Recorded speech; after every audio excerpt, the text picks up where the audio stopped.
वो सब इतना जल्दी हुआ कि हमने वो फिज़िकल चैलेंज जो कर रहे थे वो ख़त्म हुआ, कोड मिला, हमने उसको इनपुट किया and suddenly I was the winner and 5 minute तक तो बिलीव ही नहीं हुआ that this is finally happened.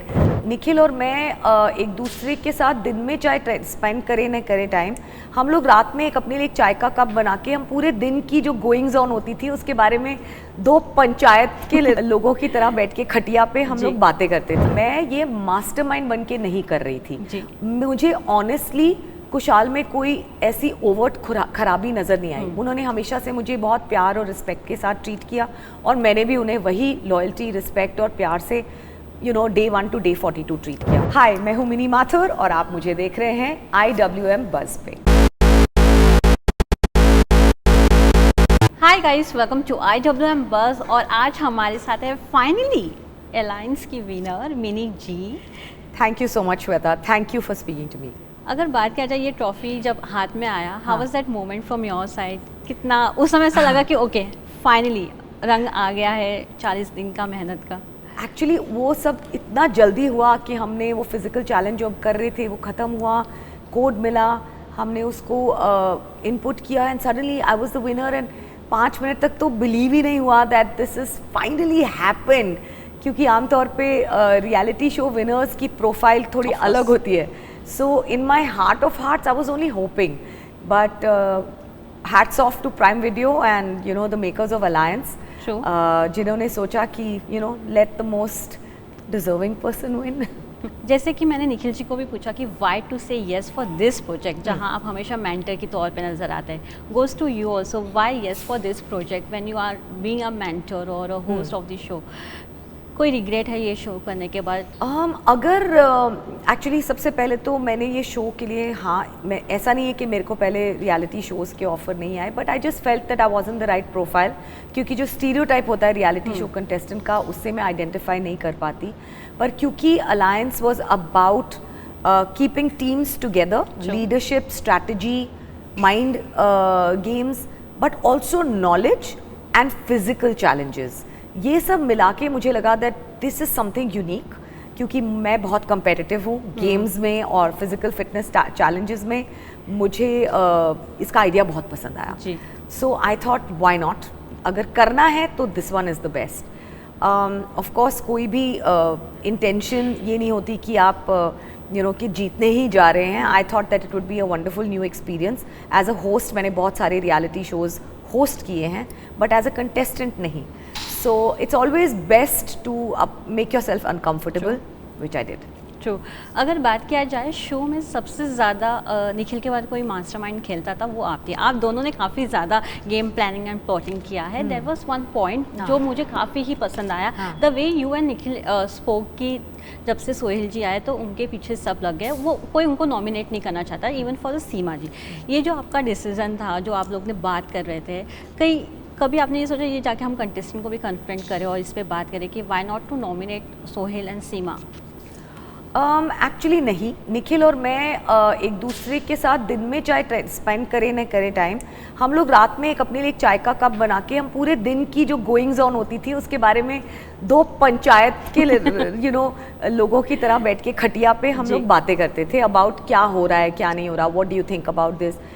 तो उसमें हमें लगा कि सोहेल भाई को लेकर लोग बहुत एक रेवरेंस लेकर उनको वो नहीं कह रहे जो उनको सही में सोचते हैं, जो मुझे लगा थोड़ा हिपोक्रिटिकल था। क्योंकि देखिए एट माई एज मैं I am not in awe of anybody. मुझे लगता है सबको रिस्पेक्ट देनी चाहिए, लव देना चाहिए, बट एक ऑनेस्टी एक चीज़ होती है जो सबको मालूम है कि without that you can't do.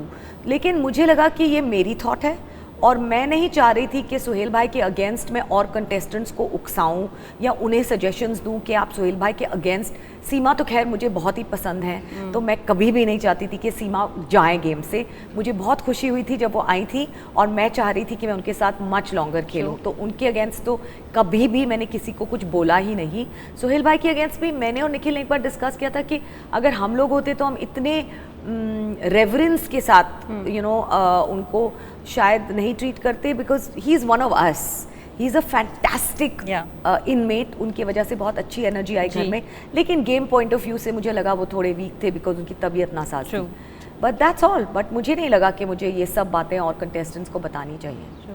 अगर बात किया जाए, जब अली आए तो उन्होंने खुशहाल को स्टार्टिंग से कंपटीशन दिया था. एक ऐसा लग रहा था कि अली वर्सेस खुशहाल हो रहा था, और आप एक ऐसी कंटेस्टेंट थी जो दोनों साइड थी. तो ये मेंटेन करना, to maintain both the group, was that challenging to be हम हमेशा मास्टरमाइंड बुलाते हैं, तो ये मास्टरमाइंड कब काम आया? Can I be very honest कि मैं ये मास्टरमाइंड बन के नहीं कर रही थी जी. मुझे ऑनेस्टली खुशहाल में कोई ऐसी ओवर्ट खराबी नज़र नहीं आई. उन्होंने हमेशा से मुझे बहुत प्यार और रिस्पेक्ट के साथ ट्रीट किया, और मैंने भी उन्हें वही लॉयल्टी, रिस्पेक्ट और प्यार से डे 1 to day 42 ट्रीट किया. हाँ, मैंने उनसे बहुत डिसएग्री किया, मैंने उनके तौर तरीक़ों पे काफ़ी प्रॉब्लम्स व्यक्त की, लेकिन मैंने कभी भी उनको उनके गेम खेलने से नहीं रोका. जो मुझे पसंद नहीं आया मैंने बोला. On the other hand Ali, Arsalan, Agu, Bali मुझे बहुत पसंद है. मैंने उनके साथ बैठ के इसलिए नहीं बैठी कि मुझे लगता है एक हाथ इधर एक हाथ उधर रखो, तो मैंने उनके साथ खेलने का प्रयत्न कभी नहीं किया. राइवल अलायंसेस के साथ काम अपनी जगह, खेल अपनी जगह, लेकिन मैंने उनके साथ बहुत टाइम स्पेंड किया. मुझे वो बहुत फ़नी लगते थे, बहुत इंटरेस्टिंग लगते थे, तो मैंने दोनों टीम्स के साथ टाइम स्पेंड किया. And I had a very clear distinction. ये जो चैलेंज और राइवलरी है वो गेम तक सीमित होनी चाहिए, अरीना में होनी चाहिए, और घर पे सब दोस्तों की तरह रहने चाहिए. ये शो की सबसे अच्छी बात ये लगी कि जहाँ सबको एक अच्छा चांस मिल रहा था, whether it's a girl boy, but कुछ कंटेस्टेंट थे उनको ऐसा लगता था कि गर्ल्स को ओवर पावर किया जा रहा है, और इसमें काफ़ी क्वेश्चंस होते थे. और आप वहाँ पे मिनी जी हमेशा एक स्टेटमेंट के साथ नजर आती थी. You was always there to clear the all the things. तो क्या कहना चाहेंगे, वॉज दैट रियली कि बॉयज़ डोमिनेट करने की कोशिश करते थे? आई थिंक एक्टिवली तो उन्होंने नहीं सोचा होगा कि हम चलो लड़कियों को डोमिनेट करते हैं, लेकिन हमारी सोसाइटी में क्या होता है कि power is very often associated with physicality, मतलब मेल फिजिकलिटी, कि आप लड़के हैं, आप तंदुरुस्त हैं और आप मसल्ड हैं तो आप ज़्यादा पावरफुल होंगे. लेकिन ये वाले जो अलायंस के गेम्स थे ये तरह तरह के थे. कुछ दिमाग का खेल था, कुछ मैथ्स, कुछ इंग्लिश, कुछ जनरल नॉलेज, और उसके साथ साथ फिजिकल चैलेंजेस. मुझे ये बात पसंद ही नहीं है कि सारी पावर सिर्फ मेल बैस्टियन है. मुझे लगता है इस अलायंस में सारी गर्ल्स बहुत अच्छा खेली, बहुत तंदुरुस्ती से खेली, सब बहुत फिट थी, कुछ कम कुछ ज़्यादा, लेकिन हमने लड़कों को टक्कर दी. And without making it a gender issue कि भाई लड़के वर्सेस लड़की, यंग वर्सेस ओल्ड, मैंने ये गेम खेला एज एन इक्वल. और मैं चाहती थी कि सब गर्ल्स इक्वल रहे. इसीलिए जब भी अलायंसेस फॉर्म हो रही होती थी मैं पावर सेंटर से दूर रहती थी, क्योंकि मुझे उनकी छाया में नहीं खेलना. मैं अपना पावर सेंटर खुद बनाया, चाहे गर्ल्स हो या बॉयज़ हो, किन्हीं के भी साथ. Gender was not a problem for me. Lastly, जब आपके बच्चे ने ट्रॉफी को देखा, हाउ वाज देयर रिएक्शंस? कितने खुश आए दोनों भी? दोनों ही मुझे बहुत इनकरेज किया था उन्होंने. जब मैं अंदर जा रही थी, बल्कि जाने के एक पहले दिन मैं काफ़ी इमोशनल थी घर पे कि मुझसे होगा नहीं, मैंने पता नहीं क्यों हाँ बोल दी. एंड दे बोथ फेल्ट कि आप कर लोगे, क्योंकि आप हमें हमेशा बोलते हो आप जो भी काम करो उसमें आपको टॉप पे होना चाहिए. तो अगर आपने ये ठान लिया है कि आप ये करोगे तो हम आपको टॉप पे ही देखते हैं. मुझे शुरू में लगा कि उनका बड़ा बचकाना विश्वास है मेरे अंदर, अपनी मम्मी के अंदर, लेकिन आई एम वेरी प्राउड कि मैं उन्हें अपना एक एग्जाम्पल दे पाई कि चलो मैंने कुछ ठान ही ली करने की, तो मैं उसके टॉप पे पहुंच के दिखाऊंगी. And I am glad it happened. True.